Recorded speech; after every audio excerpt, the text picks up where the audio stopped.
Hey guys, we're breaking down UFC 229 today. This is a it's a pretty good card. I mean, the main card is fantastic. Everything else is like, eh. But definitely still should watch it. From the early prelims all the way through. I'm sure it's gonna be entertaining. But anyway, we're only break down 4 of the fights on the main card, and I just want to say right away, if you're here for a hour-long breakdown of Habib versus McGregor, you're not going to get it here. Everything we do here is short, sweet, and to the point. So with that being said, let's get right into it. So first fight we're looking at is Derek Lewis versus Alexander Volkov. It's a good heavyweight fight. You have to think the winner of this should be the next for a title shot, whether it's going to be DC defending or after DC gives up the belt or loses the belt or leaves or whatever he's gonna do. He's still figuring his stuff out. Um, so you have to think the winner of this should get either they should fight for the interim belt or the real belt, whatever happens there. So let's talk about Derek Lewis first. So everyone knows Derek Lewis has great knockout power. Well, I wouldn't compare it to the power of Mark Hunt per se. He's definitely up there amongst the heavyweights. Apart from that, he's got a fantastic heart. You can't count him out. If you look at the fight against Marcin Tybura, you could, it was pretty obvious Derek Lewis was losing that fight going into the third round, and he just hit him with that massive right hand that just put Marcin out. And it just goes to show you just can never count this guy out. His main weakness, I would say, probably stems from his as weird or funny as this is gonna sound, his back problems. If you look at the fight against Francis Ngannou, he claims that's what was keeping him from striking as much as he'd like to. So you have to hope he's gonna go into this fight healthy because Alexander Volkov is not gonna hesitate to pick him apart on the feet. So now let's talk about Volkov. He has decent power in his hands. He had that great performance against Fabricio Verdum, and you can kind of see his game perfectly in that fight, where he likes to wear you down over the 5 rounds and then get the finish as late as possible. So there's a little chance for retaliation or any kind of for his opponent to mount any kind of offense later on. Like I said, he picks them apart, he wears them down, goes to the body a lot, messes up their gas tanks, and so what do I think is gonna happen in this fight? My instincts tell me that Derek Lewis is gonna win this fight. And looking on it on paper, it seems almost as if it would be obvious that Volkov would win. But what I feel like is Volkov is just going to try to wear Derek Lewis down like he always does, and he's just gonna walk into a big right hand, an overhand right, a right hook, something in the third round, and he's just gonna get put down. That's how I see this fight playing out. I see Derek Lewis winning by a third round knockout. So the next fight we're gonna look at is Ovince St. Preux versus Dominic Reyes. This is another good fight. I've heard some people kind of recently refer to OSP as the gatekeeper of the light heavyweight division. I mean, if you look at, he lost to Jimmy Manawa. Jimmy Manawa got a title shot, and then everyone was kind of like banking on Tyson Pedro to beat him because Tyson Pedro is this like hot up and coming prospect, and Ovince St. Preux kind of dispatched him in the first round to everyone's shock. So let's talk about OSP first. He's had a mixed career in the UFC. It's had its ups and downs. Whenever he seems to be hitting his strides, winning a few in a row, he loses a big fight and he's right back to where he started. And he usually loses them in devastating fashion. If you look at against Ilir Latifi, he got choked out unconscious. Against Jimmy Manawa, he got knocked out cold. So this guy's had a up and down career. Ovince St. Preux has great submissions. If you look at his record, you'll see he kind of goes for the more unorthodox submissions. He'll tend to go for Von Flute chokes. And then we even saw in the Tyson Pedro fight, he went for the straight armbar, which these two techniques are almost rarely ever used inside of mixed martial arts, let alone the UFC. Um, Apart from that, he can hold his own on the feet. He has good striking. He has a nice high kick that he can set up and then use to devastate his opponent. We saw this against Corey Anderson. That was fantastic knockout. His opponent, Dominic Reyes, is undefeated. He has not been outside of the first round and has a mix of first round knockouts and first round submissions.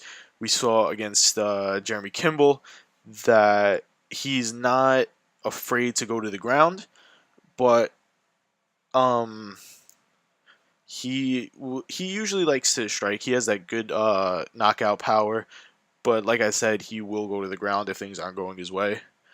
Um, I wouldn't say he's a good grappler, Dominic Reyes. I'd say he's more above average than anything else.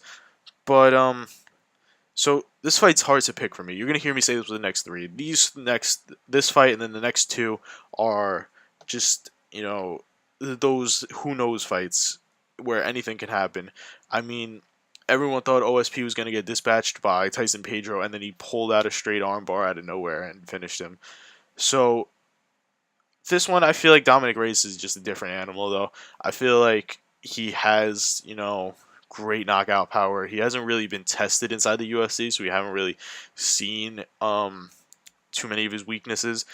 However, we get to see that here. This is his first big test, and I think he's going to come through with flying colors. I think Dominic Reyes is going to win this fight by either a first round knockout or a second round TKO.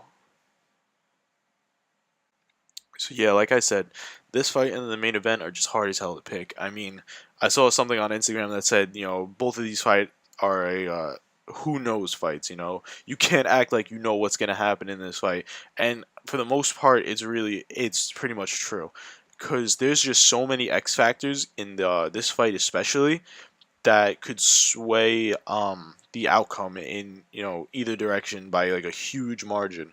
I mean, for Tony Ferguson, we have to think, how much did this injury affect him? He's back I think 5 months after tearing, I believe, his ACL, clean off the bone. Um, and if you look at Anthony Pettis, we don't know which version of Pettis we're gonna get. The one we got against Michael Chiesa, or the one we saw against Eddie Alvarez and Rafael dos Anjos and all those guys when he lost his belt. So, for the sake of this, let's say Tony shows up healthy, and let's say Anthony Pettis is the same fighter he was in his Chiesa fight. So, with Tony Ferguson, he's known for his super unpredictable, super unorthodox style of fighting. He'll hit you with ankle picks, Imanari rolls, and just, spinning elbows, spinning kicks, spinning backhands, anything he can think of in the moment, he'll hit you with it if it means it's going to throw you off. His whole thing is he doesn't want you to be able to get a read on him, to be able to tell what he's going to do. And like I said, he uses those unpredictable and unorthodox techniques to combined with his good striking to just confuse the hell out of his opponent and make it almost as if if they're fighting someone who they just they just can't get a read on. Apart from his style, he has good wrestling and submissions. He'll take you to the ground. Like I said, usually sets it up with an unorthodox strike, or he'll even go for the Imanari roll, and can really work his way up on the ground and just usually he's one of those fighters who believes firmly in submission over position. He'll look for the submission first before making sure he's in like top mount or in a good position. Anthony Pettis, on the other hand, is similar to Tony Ferguson in a way, because he has those creative strikes. Obviously everyone knows the Showtime kick, but he also likes to throw his opponents off. He likes to throw not so much as unorthodox as Ferguson, but more unpredictable.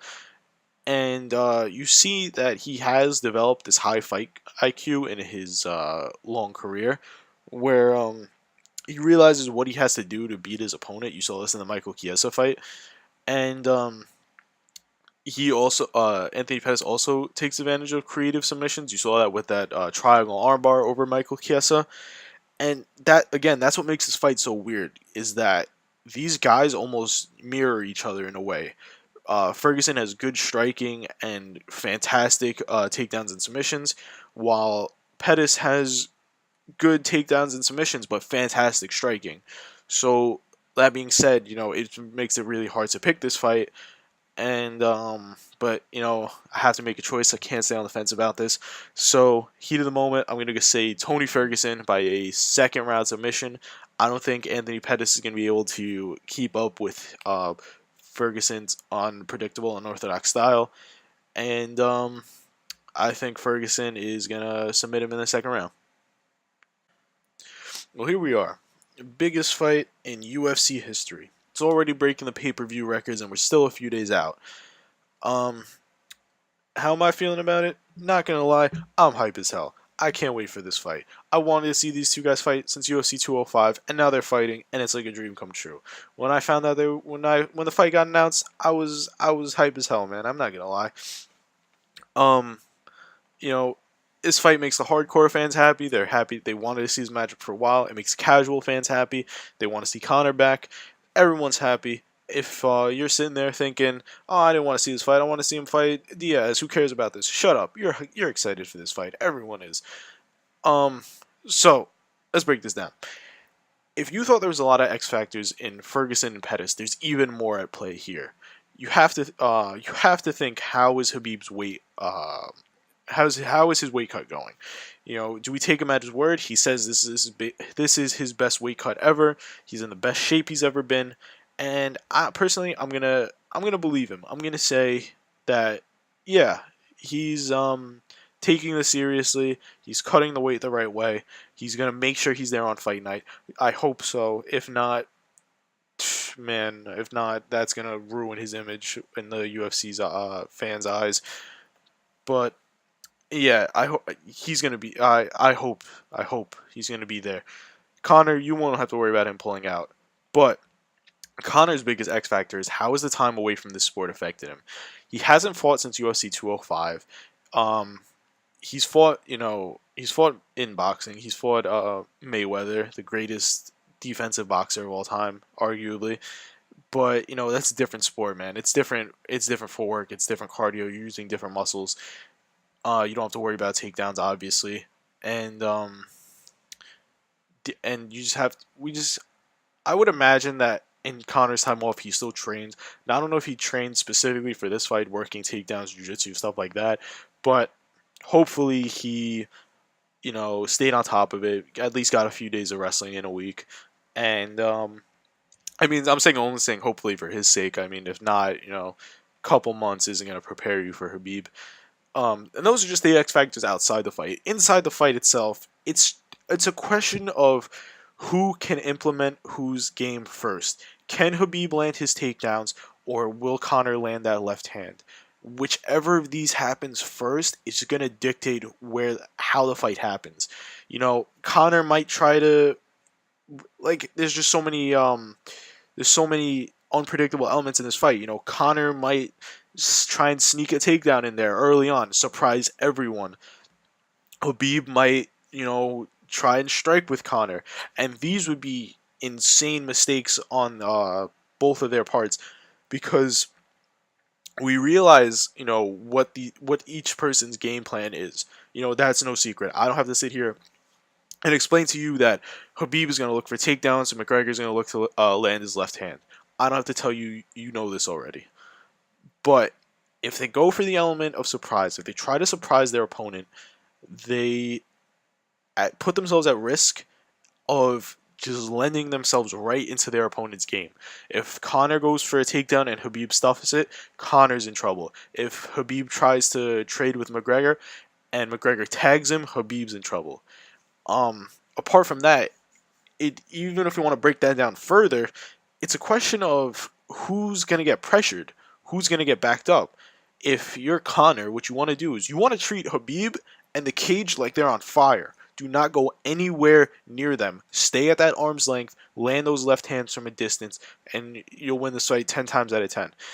If you're Habib, just shoot for takedowns constantly. Do not spend as little time on the feet as you can. Even if you miss the takedowns, you're backing Connor up. You're shooting just to, get him back. As soon as he hits that cage, he's going to be on the ground and you're going to be able to maul him for the rest of that round. Once like once Habib gets you down, you are not getting back up unless he allows you to. It's He's a lightweight with the top game of almost a middleweight or even a light heavyweight. It's insane. I've never ever in all my years of watching UFC and MMA have ever seen someone with a top pressure this heavy. Um, that being said, this could be the easiest fight of Connor's life or the hardest fight of Connor's life. Either way you look at it, this is going to be a tough fight for Habib. He's going to have to, really try and work his game in there. It's not going to come to him naturally. He's going to have to game plan for this hard. He's going to have to honestly, he's gonna have to mix up the striking just a little bit. Shoot those takedowns. And if that's not working for you, mix up the striking, then shoot those takedowns. Do not allow Khabib cannot allow himself to get pressured here. He needs to be the one initiating. He needs to be the one shooting for takedowns constantly. He needs to be the one exchanging first if he decides to exchange. He needs to just walk through everything. Do not let Conor back him up. Um do not let those hands stun him. Like I said, it's just that question of pressure. Who is going to back up first? And with that being said, what do I think? You know, First off, let me just say, I went completely off script for this. I was just going off my head for this fight. So I think I should go off script for the pick too, but I think it's the same thing. Um, Man, I'm gonna say Habib. I'm gonna say Habib wins this fight. I'm gonna tell you why. We saw it with Edson Barboza. Edson Barboza has some of the most devastating leg kicks in the game. I'm not trying to say he's as good of a striker as Conor. I'm not trying to say there's as much danger there standing with Barboza as there is standing with Conor.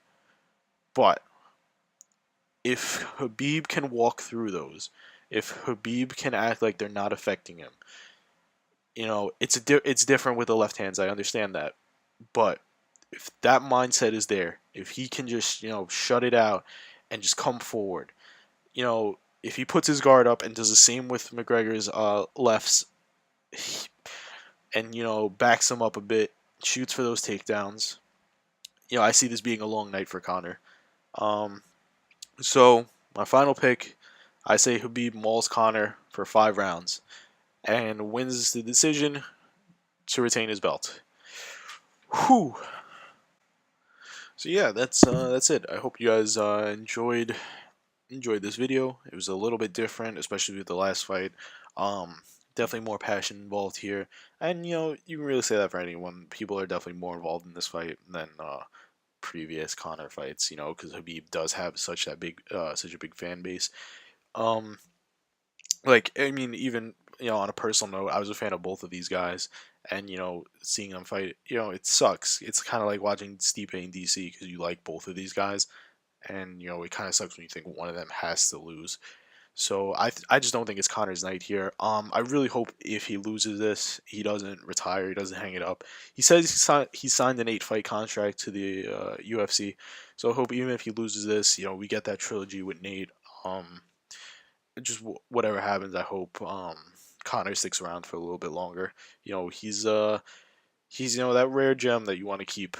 So yeah, that's really it. I know I'm gonna upset some of you guys with that pick, but it's my own thoughts, my own opinion. It's what I think.